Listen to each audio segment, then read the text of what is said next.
Yo, what is up everyone? This is OJ over here from PlayerEssence and welcome to another discussion video that I have here. Today we've got a brand new rumor that Microsoft will be announcing two new Xbox Ones within the next year and next year. So at E3 2016, coming up pretty soon here, sources from Kotaku say that Microsoft will be announcing an Xbox One Slim. So that is a more compact version of the current Xbox One, which is due out this year. It will include a larger hard drive, 2 terabytes, and it's expected to be announced, like I said, at Microsoft's E3 press conference on June 13th. So now the next console, the Xbox One revision, is codenamed Scorpio and is due out in 2017. And it will have a more powerful GPU and will be capable of supporting the Oculus Rift. So Microsoft does have a partnership with them because the current Xbox One, I don't think can do virtual reality. So I'm pretty sure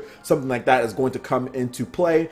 And it also says here that it's capable of supporting 4K resolution, but as of right now, there's no planned upgrade to its transfer speed, which is the speed the console can transfer assets from the disk or hard drive to its memory. The specs have not been finalized at this point, according to Gematsu on their report, and third-party publishers were briefed on this during a secret event last week. So Microsoft's new strategy, and this is what I want to focus on for this discussion as far as codename Project Helix and codename Scorpio, is to converge the Xbox and Windows brands. They're also reporting here that Microsoft's new mandate is to reportedly release all future first-party games, including the Halo series, on both Xbox and PC platforms. And these new revisions and all of this is going to somehow tie all of this together. So Microsoft is moving to a new Steambox or PC type approach to their consoles. Instead of just one hardware every 5-6 years or so, the company is planning incremental power increases, more frequent hardware releases, and games that are both forward and backwards compatible across Windows 10 and Xbox models. So there was something that came out a while back that Microsoft wants to converge Windows and PC with the Xbox, and they want to make sure that they have new hardware revisions like a PC, like a Steambox, more and more. And the backwards compatibility, it seems, if this rumor is true, like this is finally going to start the beginning phases of tying everything together, making one platform more as one. And I can see Microsoft wanting to do this for many reasons. One, it can potentially make them a lot more money doing this. Instead of spending so much R&D every single time, every 4 or 5 years, putting so much R&D into this new console, you can put out those slight revisions every single time, spend less on the R&D, and keep out more consoles so people can continue to get excited, just like people get excited about buying the new graphics cards or the new rigs. And as long as they can keep it at a good price, Microsoft can continue to satisfy those customers that are always wanting something new. Now, it is a little bit of a double-edged sword because then you have your previous buyers that are like, well, what about us?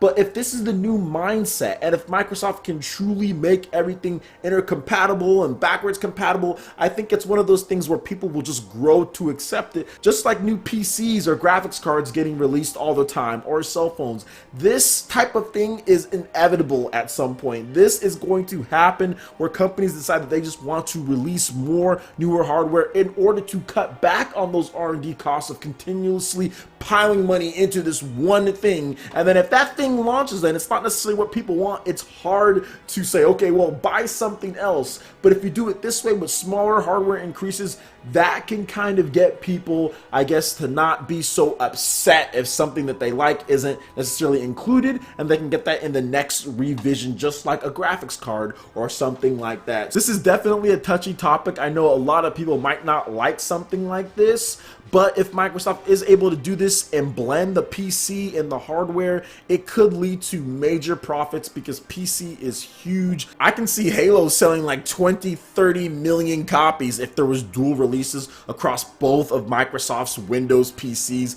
and on their Xbox platforms. They would make far more money, and that kind of goes to say with any company, really. The more platforms you release it on, as long as the cost isn't too much, and I would think with this, Microsoft is trying to make their consoles as PC-like as possible, the porting cost wouldn't be anything too high. I know this will be upsetting for some people, but for me, I'm kind of like, we'll see. I'll wait a couple years, maybe I'll get a hardware revision, maybe I won't. no. As long as you'll still be able to play your Xbox One games on the Xbox that you bought, then it'd be no problem with me. I like the fact that they're going to keep that if this is true as far as that goes. The Xbox One Slim is actually really interesting because a compact Xbox One would be ideal because the Xbox One is freaking massive. It's a huge system, and it's just about that time for like a slim or a revision. It's been going on, what, 3 years now that these consoles are out as far as PS4 and Xbox One. We need a revision, and I think an Xbox One Slim in 2016 and this new one in 2017 fits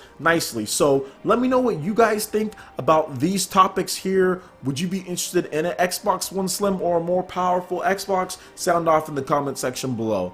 Alright guys, that basically wraps it up for this video here. Make sure you hit that like button if you did like it. Lets me know you guys want more content like this going forward in the future. And check out the description for the full story over on Gematsu and Kotaku. Thank you so much for watching, and we will see you for the next video. Peace.